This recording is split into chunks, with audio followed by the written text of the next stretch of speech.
Hello everybody, this is Dave. I'm going to try and make this a quick, short video.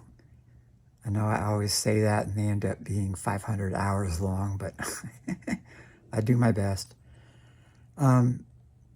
This video basically is about the 1924 PAF replica set. It's made with 100-year-old wire from Dudlow wire magnet company. Not sure how you pronounce that. Anyway, I just finished like the third set that I've ever made of these, and wanted to do a quick video of how they sound. But before that, I have an announcement. I'm going to make a special vintage Belden wire set. It's going to be relic gold covers. This is going to be a one-off set. I'm going to start it up this week, and the price is going to be pretty high for the reason that I'm going to do them with vintage PAF magnets. And I've collected these over the years and haven't gotten rid of any of them, and they're useful as artifacts that I can actually listen to, and it's just a historic collection. I collect old stuff like that. So it's going to be an all-out effort to make them as absolutely accurate as possible. Of course, I do that with all my sets anyway. And meanwhile, I'm having all these health issues. I've hurt my legs trying to walk a mile, and ended up hardly being able to walk lately. And I've got this horrible, nasty dental appointment coming up where they're going to remove like 4 of my teeth, and it's getting old sucks. So don't ever do it.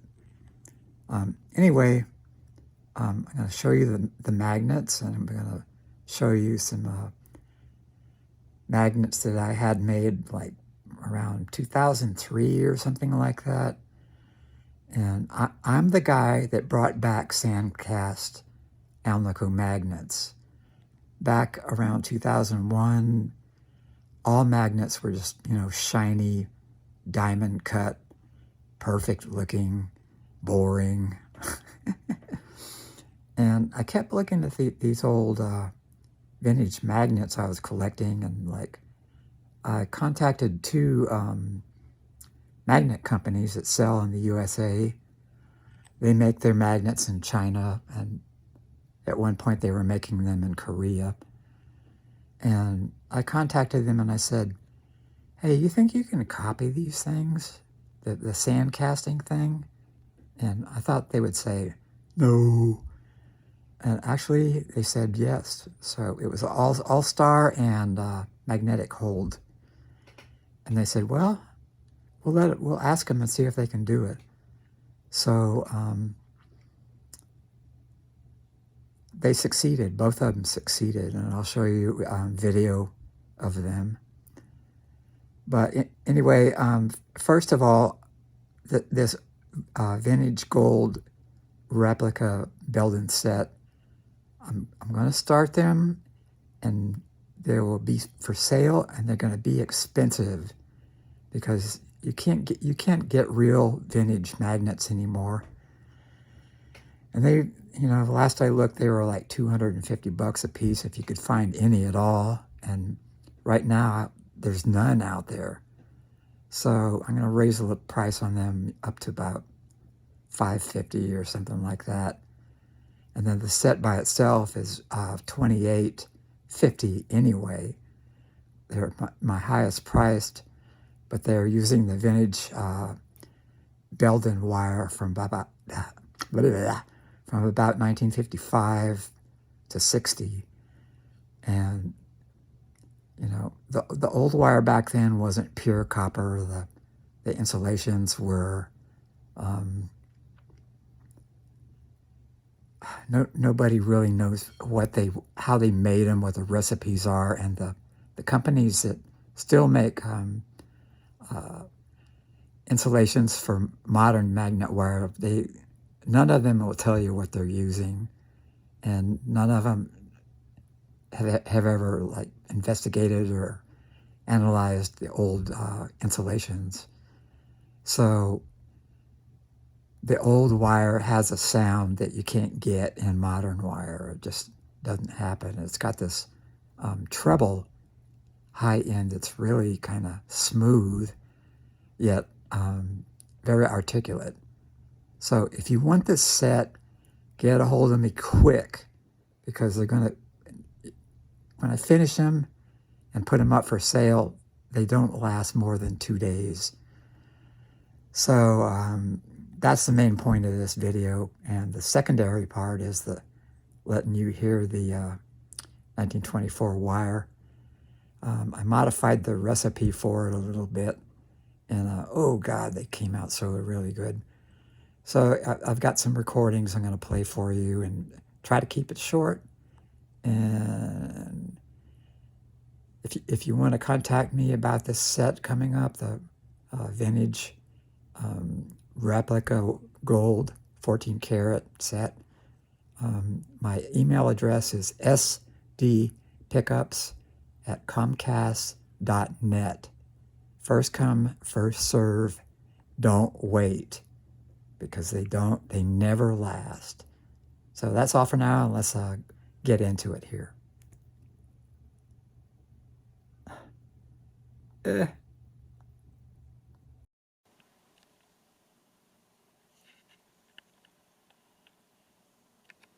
So when I had the Sandcast Alnico magnets made to see if it would work, these were from All-Star Magnet Company.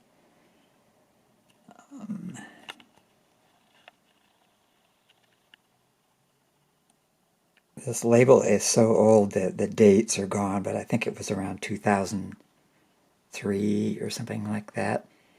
And then I had Magnetic Hold make these. And they too were just great. Perfect. A lot of them were thicker, like the vintage ones were.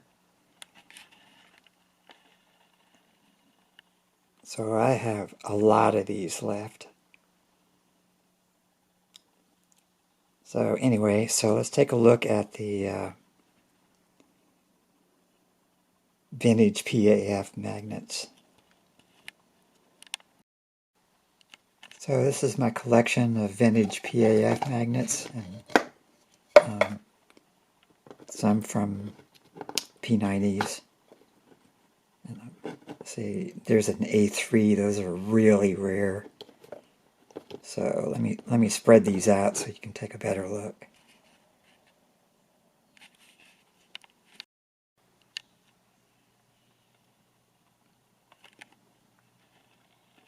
I haven't used this camera in a while, so I'm a little not used to the controls.